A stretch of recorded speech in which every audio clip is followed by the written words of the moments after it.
Hi hello నమస్తే welcome to our channel. నేను సౌజన్య. Prince Mahesh Babu గత 4 సినిమాల నుంచి అంటే మహర్షి సినిమా నుంచి మొదలుకొని దాని తర్వాత వచ్చినటువంటి సర్లేరు నీకే ఎవరు, అలాగే సర్కారు వారి పాట, ఇప్పుడు గుంటూరు కారం కంటిన్యూగా సరస్ సిటీ మాల్లో ఉన్నటువంటి ఏఎంబి సినిమాస్లో ₹1 కోటి కలెక్ట్ చేస్తోంది. అంటే మిగిలిన సెంటర్స్ ఏవైతే ఉన్నాయో థియేటర్స్ అక్కడ అన్ని కలెక్షన్స్ పక్కన పెడితే ఓన్లీ ఏఎంబి సినిమాస్లో మహర్షి నుంచి మొదలుకొని ఇప్పటి గుంటూరు కారం వరకు కూడా 1 CR కలెక్ట్ చేసింది. సో దీన్ని యూనిక్ రికార్డ్గా సెలబ్రేట్ చేసుకుంటున్నారు మహేష్ బాబు ఫ్యాన్స్ అందరూ కూడా. మరి ఇంతకు ముందు కూడా ఇలా ఏమన్నా జరిగిందా? ఒకే థియేటర్లో కంటిన్యూగా ఒక హీరోకి సంబంధించి ఇలా యూనిక్ రికార్డ్స్ వచ్చాయా, రాలేదా? ఈ అంశానికి సంబంధించి మనతో మాట్లాడడానికి, వారి విశ్లేషణని మనతో పంచుకోవడానికి ఈరోజు మనతో పాటు ఉన్నారు ఫిలిం జర్నలిస్ట్ యజ్ఞమూర్తి గారు ఉన్నారు. వారితో మాట్లాడదాం. హాయ్ అండి. సో గుంటూరు కారం కొంచెం 50-50 టాక్స్ వినిపించిన పాజిటివ్ నెగిటివ్కి సంబంధించి 50-50 కూడా ఏం లేదు. యాక్చువల్గా చెప్పాలంటే డిజాస్టర్ టాకే వచ్చింది దానికి. అంటే కొంతమంది బాగుందంటున్నారు, అంటే అలా కొంచెం ప్లస్ అండ్ మైనస్ ఫ్యాన్స్ మాత్రం కొంచెం మనసుకు నొచ్చుకుంటుంది అట్లాంటి. అవును. సో అదంతా పక్కన పెడితే కలెక్షన్ విషయానికి వచ్చేస్తే ఓన్లీ ఏఎంబి సినిమాస్లో సరస్ సిటీ మాల్లో ఉన్నటువంటి ఏఎంబి సినిమాస్లో 1 CR కలెక్ట్ చేసిందని టాక్. అంటే మహర్షి సినిమా నుంచి మొదలుకొని దాని తర్వాత వచ్చేటువంటి సర్లేరు నీకెవరు కావచ్చు, సర్కారు వారి పాట, కొంచెం అది కూడా కొంచెం నెగిటివ్ టాక్ వినిపించింది. ఇప్పుడు గుంటూరు కారం కూడా కంటిన్యూ ఈ 4 సినిమాలు కూడా 1 CR గ్రాస్ కలెక్ట్ చేశాయని టాక్ వినిపిస్తోంది. అసలు మహేష్ బాబుకి ఆర్టీసీ క్రాస్ రోడ్స్ అనేది బాగా కలిసి వచ్చినటువంటి ఏరియా అనేది టాక్. ఇప్పుడేమో ఏఎంబి సినిమాస్ కూడా తోడైంది అని అంటున్నారు. సో ఇంతకుముందు వేరే హీరోకి ఇలాగ యూనిక్ రికార్డ్ ఏమన్నా ఉందా? అసలు మహేష్ బాబు ఫ్యాన్స్ అందరూ దీన్ని సెలబ్రేట్ చేసుకుంటున్నారు కంటిన్యూగా ఆయన సినిమాలు 1 CR కలెక్ట్ చేయడం ఒకే థియేటర్లో. దీన్ని ఏ విధంగా చూడాలి, అసలు ఏంటి అంటారు? మీరు అన్నట్లు సుదర్శన్ 35 థియేటర్ ఏదైతే ఉందో 35mm, అది మహేష్ బాబుకి ఒక పెట్టని కోట అనమాట. సో ఆయన సినిమా ప్రతి సినిమా కూడా సుదర్శన్ 35mmలో రిలీజ్ అవటం, అది రికార్డులు క్రియేట్ చేయటం, అక్కడ 1 కోటి కలెక్ట్ చేయటం కూడా అక్కడ జరిగిందనమాట. సో అయితే ఏ హీరో కూడా ఒకే థియేటర్లో వరుసగా 4 సినిమాలు ₹1 కోటి కలెక్ట్ చేసిన సందర్భం ఇప్పుడు దాకా రాలేదు. సో ఫస్ట్ టైము మహేష్ బాబుకి ఏఎంబి సినిమాస్లో ఆ రికార్డ్ అనేది దక్కింది. సో మీరు అన్నట్టు మహర్షి సినిమాకి ఆ వెంటనే వచ్చినటువంటి సరిలేరు నీకెవరు, ఆ తర్వాత సర్కారు వారి పాట, ఇప్పుడు గుంటూరు కారం. మహర్షి, సరిలేరు నీకెవరు యాక్చువల్గా బ్రేక్ ఈవెన్ అయినటువంటి సినిమాలు, హిట్ అయిన సినిమాలు. సో ప్రొడ్యూసర్కి కానివ్వండి, అట్లాగే బయ్యర్స్కి కానివ్వండి, డబ్బులు తీసుకొచ్చాయి. సర్కారు వారి పాట బ్రేక్ ఈవెన్ కాలేదు అన్ని చోట్ల, ఏదో కొన్ని సెంటర్లో మాత్రమే బ్రేక్ ఈవెన్ అయింది. సో ఆ సినిమాకు కూడా ₹1 కోటి, అంటే టికెట్లు తెగినమాట, ₹1 కోటి పైగా టికెట్లు తెగినటువంటి సందర్భం అది. సో ఇప్పుడు మళ్ళీ గుంటూరు కారం కూడా యాడ్ అయింది. గుంటూరు కారంకి మామూలు డిజాస్టర్ టాక్ కాదు, దాని గురించి చాలా ఘోరంగా చెప్పుకున్నారు. సో అటువంటిది ఆ సినిమా, అది కూడా ఏఎంబి మాల్లో సో ₹1 కోటి కలెక్ట్ చేసుకోవడం నిన్నటితో అయిపోయింది అది. సో ఒక యూనిక్ రికార్డ్ అట్లా.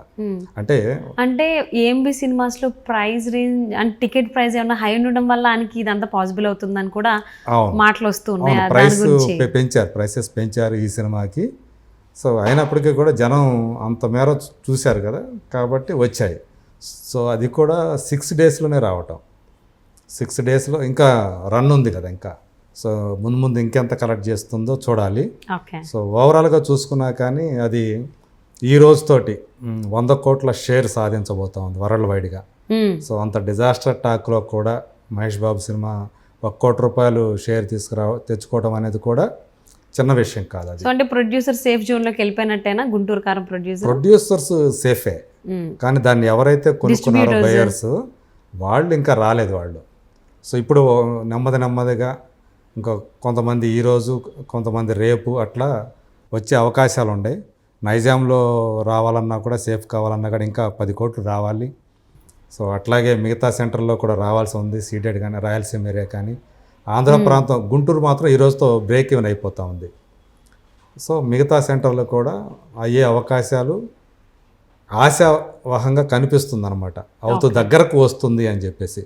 బట్ అట్లా అని చెప్పి మనం పూర్తిగా అది బ్రేక్ ఈవెన్ అయ్యే అవకాశాలు ఉన్నాయా అంటే కష్టమేనని చెప్పాలి. బట్ ఏదేమైనా అది, ఎందుకంటే 132 కోట్లు దాని business value, theatrical business value.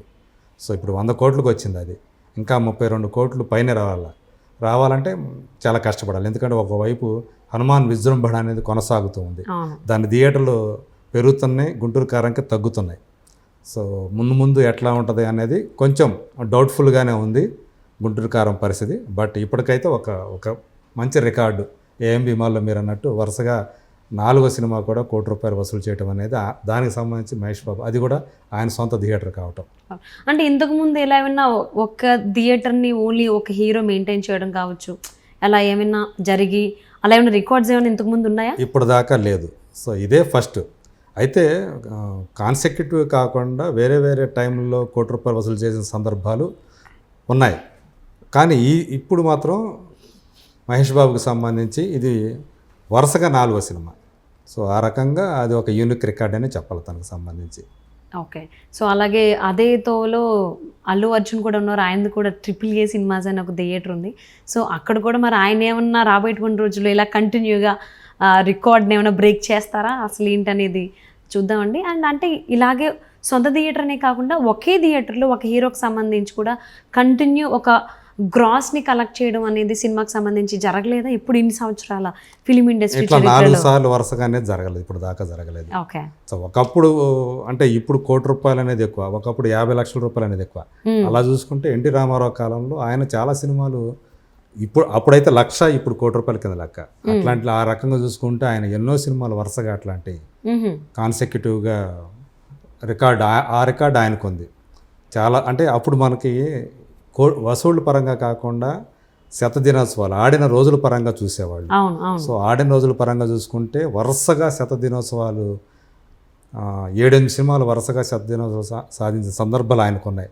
So ఆయన రికార్డుని ఎవరు బద్దలు చేసే అవకాశం అయితే లేదు. సో అది ఆ యూనిక్ రికార్డు మాత్రం స్వర్గీయ ఎన్టీ రామారావు గారిదే. సో ఆయన ఎక్కువ శాతం సినిమాలు శతదినోత్సవాలు జరుపుకున్నాయి. ఆ రకంగా లాంగ్ రన్ పరంగా ఆయన ఈ రికార్డు అయితే ఇప్పుడు ఇలా వరుసగా 4 సినిమాలు ₹1 కోటి గ్రాస్ కలెక్ట్ చేయడం అనేది మహేష్ బాబు రికార్డ్ అని చెప్పాలి. ఓకే. సో మరి రాబోయేటువంటి రోజుల్లో ఈ మధ్య హీరోలు కూడా ప్రొడక్షన్ హౌస్లో దిగడం, లేకపోతే సొంత థియేటర్లు కూడా మెయింటైన్ చేస్తున్నారు. సో అందులో మహేష్ బాబు ఉన్నారు అండ్ ప్రస్తుతానికి అల్లు అర్జున్, వీళ్ళిద్దరే ఉన్నారు. మరి ఈ గ్యాంగ్లోకి గ్రూప్లోకి రిమైనింగ్ హీరోస్ కూడా యాడ్ అవుతారా? విజయ్ కూడా యాడ్ అవుతున్నాడు కదా. సూర్యాపేటలో కూడా తను కూడా ఏషియన్ వాళ్ళతో కలిసి అక్కడ ఒక థియేటర్. సో అందరూ ఇక్కడ ఏషియన్ వాళ్ళతోనే కలుస్తున్నారు. ఫస్ట్ మహేష్ బాబు, తర్వాత అల్లు అర్జున్, ఇప్పుడు విజయ్ దేవరకొండ. సో ముందు ఇంకా ఎక్కువ మందితోటి ఈ ఏషియన్ వాళ్ళు అలాంటి కొలాబరేషన్ వీళ్ళకే పోటీ పెట్టేటువంటి అవకాశం ఉంది ఏషియన్ అయితే హీరోస్ మధ్యలో థియేటర్ల పరంగా. సో ఇది ఏ రకంగా తీస్తుంది ఏంటి? సో ప్రస్తుతానికైతే మహేష్ బాబు ఆయన రికార్డ్ని ఆయన్ని క్రియేట్ చేశారు. దాన్ని ఎవరు బ్రేక్ చేస్తారో రాబోయేటువంటి రోజుల్లో వేచి చూద్దామండి. And thank you so much for spending your valuable time with us.